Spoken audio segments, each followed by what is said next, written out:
Baik, sebelumnya Assalamualaikum warahmatullahi wabarakatuh. Saya dengan Kiki Syafi Ahmadianti dengan NIM 21000183335. Di sini saya akan mempresentasikan mengenai ujian kompetensi 1 yang di dalamnya terdapat penjelasan dari materi pertemuan pertama hingga materi pertemuan keempat. Pada materi pertemuan pertama yaitu membahas mengenai internet. Nah, pengertian internet atau international networking pengertian merupakan jaringan komunikasi yang menghubungkan satu media elektronik dengan media lainnya.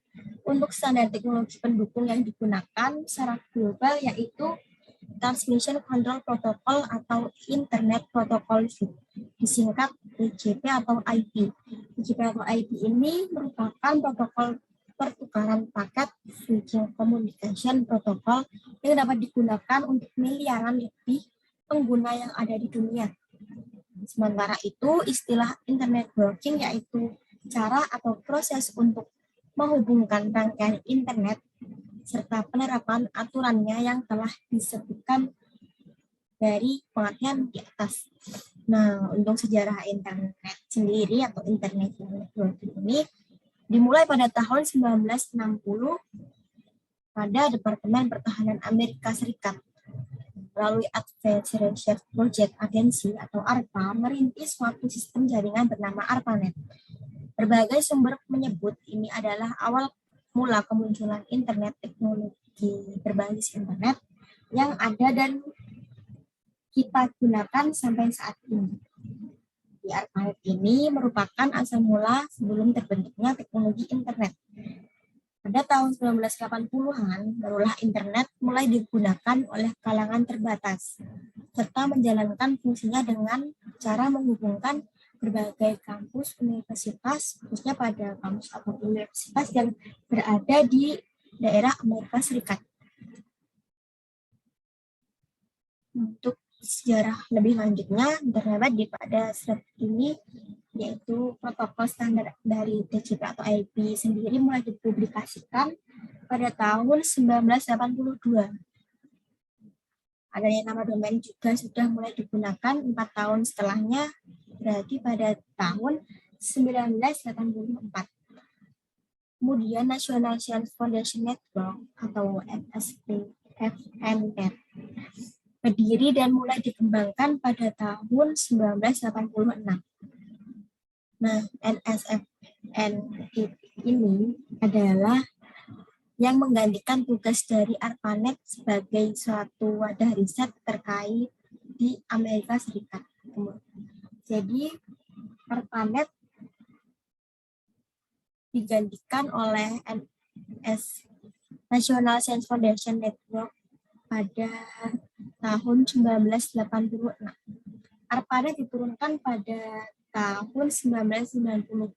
Namun internet hasil pengembangan ARPANET tetap berkembang sampai sekarang ini.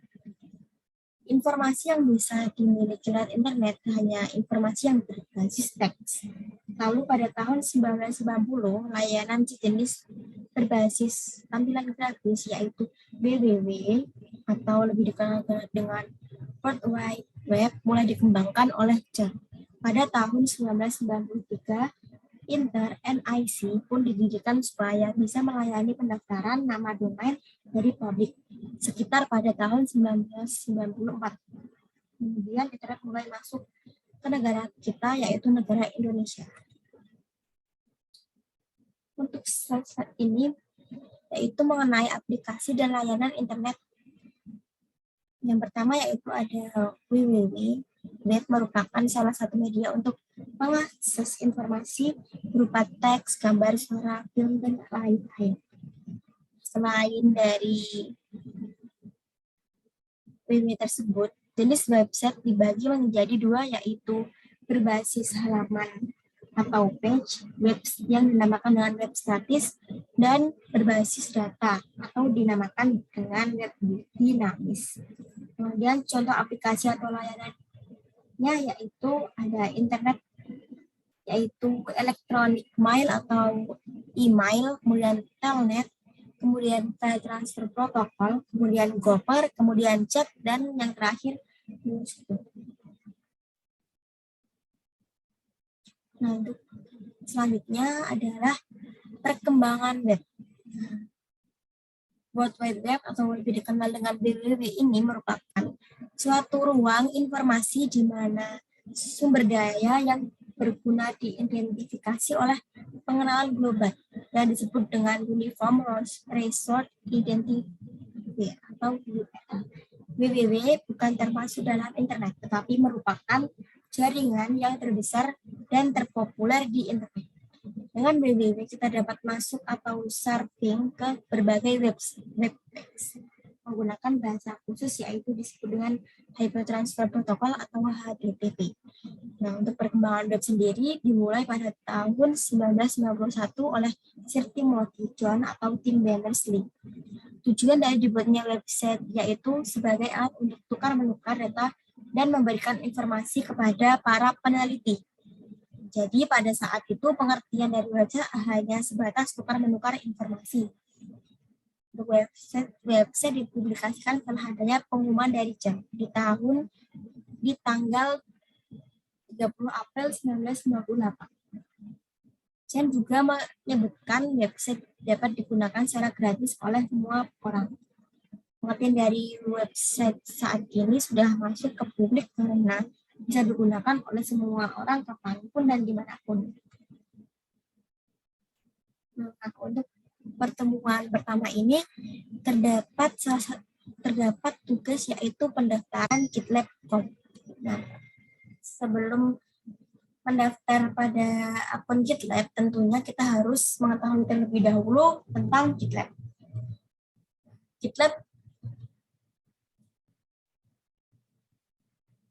GitLab adalah salah satu media online yang digunakan untuk kolaborasi programmer atau developer yang terdiri dari personal maupun tim dalam mengerjakan pemrograman dan dapat digunakan untuk mengetahui pengelolaan versioning dari proses pengembangan perangkat lunak tersebut. Di sampingnya ini terdapat screenshot profil GitLab dari saya sendiri, yaitu Vicky Safiah. Dan di bawahnya terdapat activity dan di sampingnya lagi terdapat personal project yaitu TAP Web 2022 dari kelas G dengan NIM 21000183335 dengan nama Vicky Safiah M. Untuk pertemuan kedua ini membahas mengenai konsep pemrograman berbasis web client server. Nah, untuk pada tugas pertemuan kedua ini, pada tugas 2A, yaitu konsep client side dan server side ini, terdapat tugas laporan analisa, yaitu client side dari client side dan server side. Sebelum membahas lebih lanjut mengenai client side dan server side, tentunya sebelum membuat laporan, kita harus tahu terlebih dahulu mengenai penjelasannya. Jadi, client scripting atau bahasa pemrograman web yang pengolahan datanya dilakukan oleh komputer, pengguna atau pengunjung. Jadi, ketika seorang berkunjung ke sebuah web, komputernya akan mendownload data atau script yang bersifat client side di web tersebut. Untuk penjelasan server side scripting adalah bahasa pemrograman web yang pengolahan datanya dilakukan oleh komputer atau penyedia.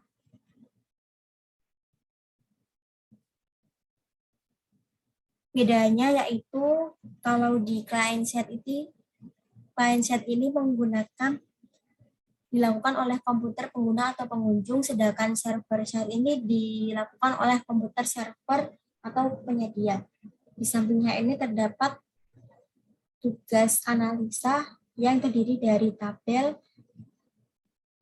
dan pengamatan serta contoh-contoh gambar dari client server yang itu client side dan server side.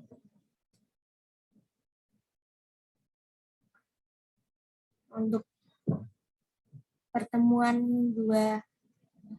tugas 2B yaitu persiapan tools programming web atau editor source code.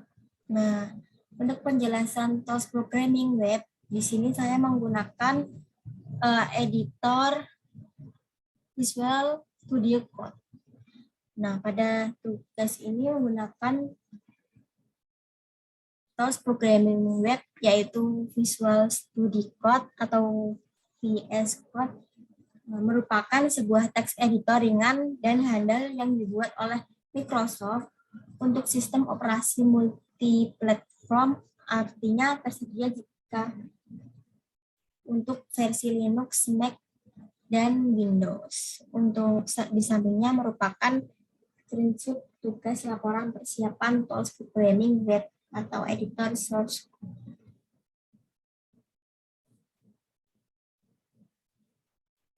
Nah, untuk tugas 2C ini yaitu persiapan tools programming web atau web server localhost, yaitu menggunakan XAMPP. Nah, di sini saya akan menjelaskan tools programming web yaitu XAMPP.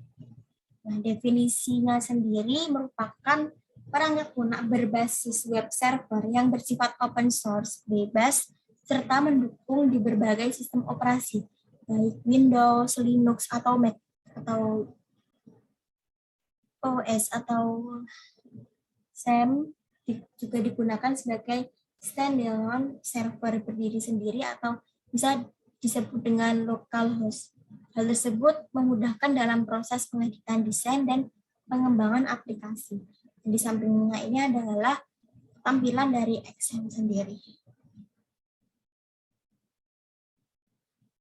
Untuk tugas pertemuan 2 ini yaitu dari tugas 2C yaitu persiapan tools programming web atau web server localhost. Penjelasan SAM sudah dijelaskan di awal tadi, dan kemudian di sampingnya terdapat beberapa hasil screenshot aplikasi fitur pengamatan atau persiapan tools programming yang berbentuk laporan. Kemudian untuk persiapan tools programming web atau tools invite member, nah, untuk penjelasan tools programming web XAMPP sudah dijelaskan di awal tadi. Nah, sebagai langkah awal pelaporan pengerjaan proyek mata kuliah adalah telah mendaftarkan dan telah memiliki akun di GitLab. Dokumentasi skrip dan pelaporan program akan dimanfaatkan penuh fasilitas yang ada di GitLab. Nah, untuk di sampingnya ini adalah hasil dari laporan persiapan tes programming yang terdiri dari repositori dari GitLab saya yaitu TAPweb 2002 dari 22 dari kelas G dengan NIM saya dan nama saya, dan di bawahnya adalah screenshot halaman member.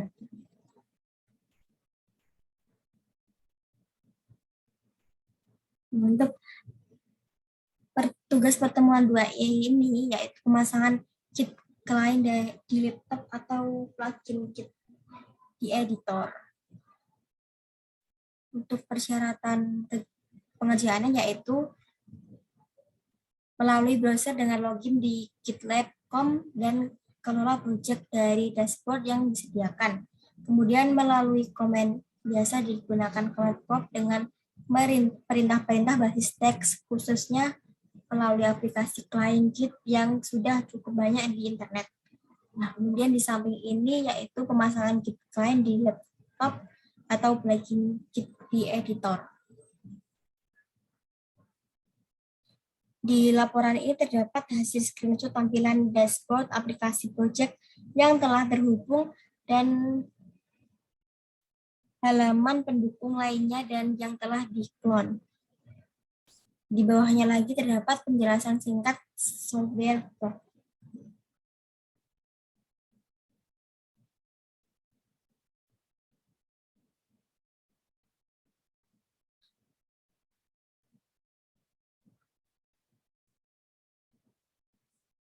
untuk pertemuan 3 ini yaitu membahas mengenai pengertian HTML.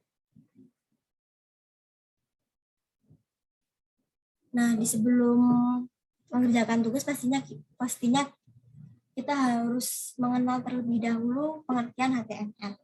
Hypertext Markup Language atau HTML merupakan bahasa markup language dan bukan merupakan bahasa pemrograman HTML. HTML disebut sebagai markup language karena di dalamnya terdapat serangkaian markup yang berfungsi untuk memberitahukan pada browser bagaimana sebuah konten akan ditampilkan. Nah, HTML pertama kali diciptakan oleh Tim Berners-Lee. HTML telah muncul sejak awal tahun 1990-an dan hingga saat ini telah mengalami perkembangan yang cukup signifikan. Di sampingnya ini terdapat tugas pembuatan artikel pemahaman HTML.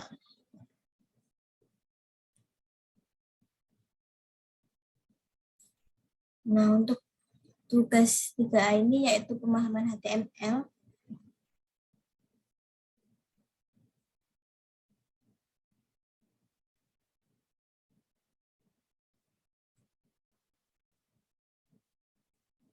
Nah, untuk slide ini yaitu pembahasan tugas 3B, menformat paragraf dengan HTML. Nah, menformat paragraf dengan HTML ini pada program 3B ini membahas HTML pada potongan skrip HTML. Tag yang digunakan adalah dengan menggunakan tag body dan garing body. Dalam tag body dan garing body ini terdapat tag lain yang digunakan yaitu tag P dan garing P. Pada contoh kalimat di dalam program HTML tersebut terdapat P. Pemrograman HTML muncul seiring perkembangan teknologi dan informasi. Pada potongan program di atas dapat disimpulkan bahwa kalau kita ingin memisah dua baris teks, maka kita harus memberitahu web browser bahwa keduanya harus dibuat terpisah. Salah satunya adalah dengan membuat teks untuk paragraf. HTML menyediakan teks khusus untuk membuat paragraf yaitu tag P, yaitu tag paragraf. Untuk di sebelahnya ini yaitu menformat paragraf dengan HTML dan skrip dari tugas 3B ini. Nah, di sampingnya ini terdapat deskripsi tugas dari 3B dan di sampingnya lagi terdapat pembuatan laporan penformatan paragraf dengan HTML.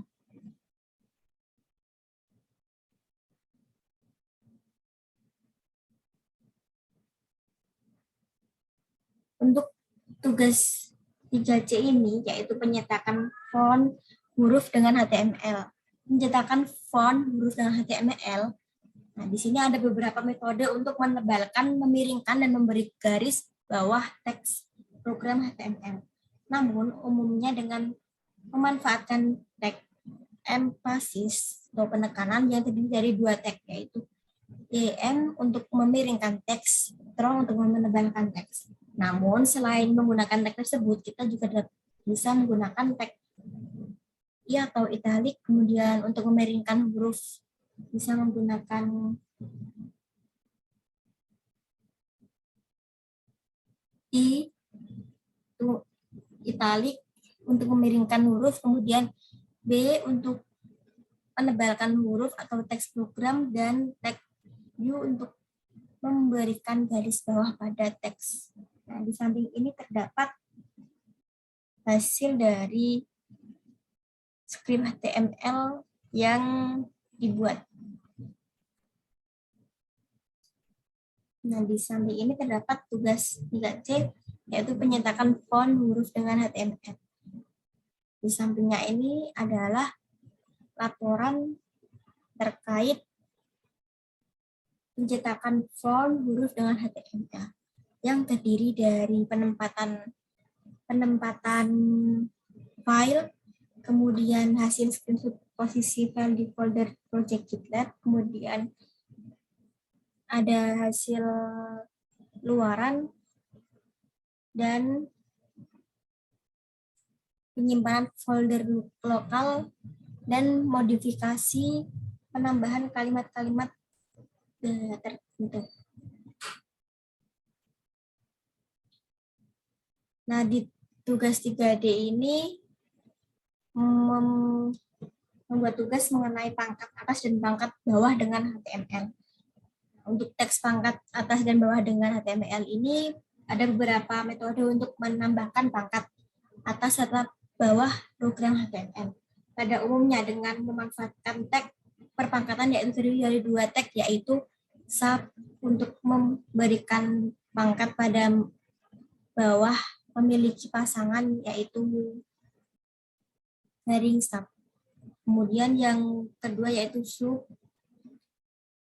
untuk memberikan pangkat pada bagian atas dan memiliki pasangan, yaitu garing SUP. Dan di sampingnya ini terdapat hasil dari kode program HTML menggunakan sub dan sub. Nah, untuk slide ini menampilkan tugas pembuatan laporan teks pangkat atas dan pangkat bawah dengan HTML.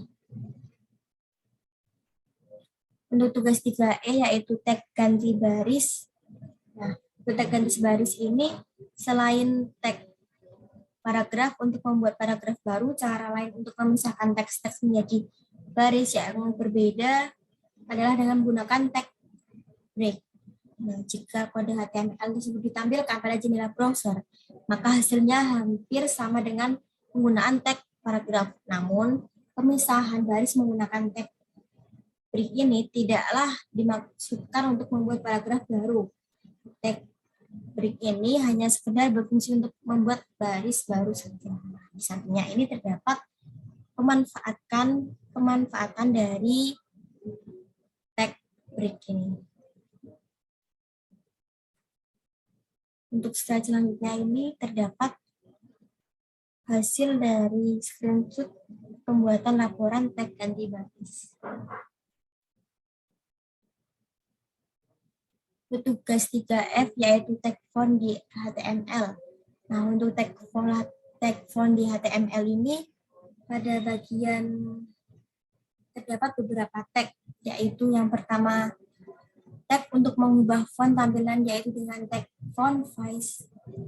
Kemudian menggunakan pasangannya yaitu garing font. Pada contoh bagian kode program HTML tersebut akan menghasilkan keluaran berupa kalimat dengan tampilan tulisan Times New Roman. Tag untuk mengubah ukuran tulisan dengan tag font size seperti berikut: font size 1, ukuran 1, garing font PR garing. Kemudian pada contoh bagian kode program HTML tersebut akan menghasilkan keluaran berupa kalimat ukuran 1 dengan ukuran size 1. Selanjutnya, tag untuk memberikan warna pada tulisan dengan contoh seperti berikut. B yaitu bold font color red.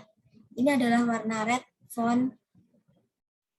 B garing BR atau break garing pada contoh bagian kode program HTML tersebut akan menghasilkan keluaran berupa kalimat ini adalah warna red dengan warna font yaitu merah. Nah, di sampingnya ini terdapat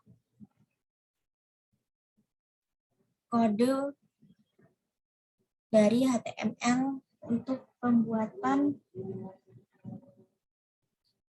tag font di HTML yang terdiri dari warna, kemudian size, dan tampilan huruf. Jadi ini adalah kode programnya dari tugas 3F. Nah, ini adalah tampilan dari laporan, tugas pembuatan laporan dari tag font HTML. Nah, selanjutnya yaitu tugas 3G menyisipkan gambar dan anchor link di HTML. Nah, untuk menyisipkan gambar dan anchor link di HTML, atribut src disingkatan dari source merupakan atribut yang berisi alamat dari file gambar yang akan ditampilkan. Nah, alamat ini bisa berjenis alamat relatif atau alamat absolut. Untuk membuat kode HTML tentang penggunaan tag image, ini maka langkah pertama sediakan sebuah file gambar yang akan ditampilkan di jendela browser dan tempatkan file gambar tersebut ke dalam satu folder dengan file halaman HTML. Hyperlink merupakan salah satu tag untuk ditampilkan di dalam program ini. Grafik, email, foto, maupun gambar bisa menjadi pemicu link. Tag yang digunakan adalah herf_malto_sasakihi@gmail.com yang merupakan email saya. Kemudian untuk kode program yaitu terdapat di sampingnya yang menggunakan pemanfaatan dari tag image, source image, dan serve yang akan menghubungkan dengan akun email. Kemudian untuk selanjutnya terdapat laporan dari gambar dan anchor link di HTML. Untuk tugas 3H yaitu pemformatan tabel di HTML. Pemformatan tabel di HTML. Nah, di sini kita harus mengetahui mengenai tabel di HTML terlebih dahulu. Tabel adalah cara kita menampilkan informasi dalam susunan rapi dalam kotak-kotak yang dibentuk dari garis dan kolom. Nah, ada 3 buah tag yang dilibatkan yaitu tag table, tag tr, dan tag td. Keterangannya sebagai berikut. Tag table digunakan untuk memulai pembuatan tabel di dalam halaman web. Kemudian tag tr singkatan dari table row digunakan untuk membuat tabel. Kemudian tag td singkatan dari tabel data digunakan untuk menginput data ke tabel. Di samping ini terdapat kode yang memanfaatkan tag table, tr, dan td.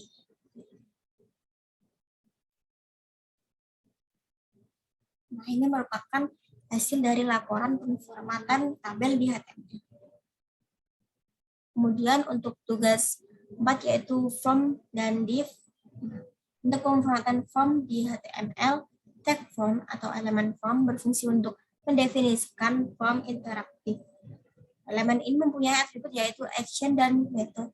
Atribut action ini berisikan aksi terhadap form yang dikirimkan URL, dan atribut method berisikan metode form melakukan proses pengiriman get atau post. Sintak yang dapat digunakan yaitu from action, action method, get, post, get or post.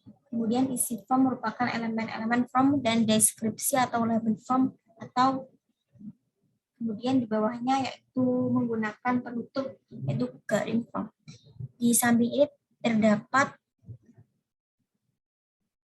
program yang memanfaatkan dari tag form sendiri yang terdiri dari